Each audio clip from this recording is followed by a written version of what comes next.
ওসমান হাদি রহমতুল্লাহ আলাই আমার মাটির এই ইমানদার যুবককে স্মরণ করবে।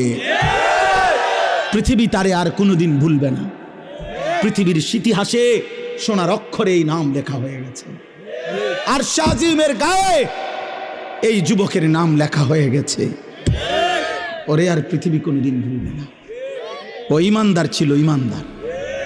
এই যুবক 5 ওয়াক্ত নামাজ পড়তো, প্রতিদিন ফজরের নামাজ পড়তো, ফজরের নামাজের জন্য বন্ধুদেরকে উঠাইতো, ফজরের নামাজের পরে ক্যাম্পেইন করত, প্রচারণা করত।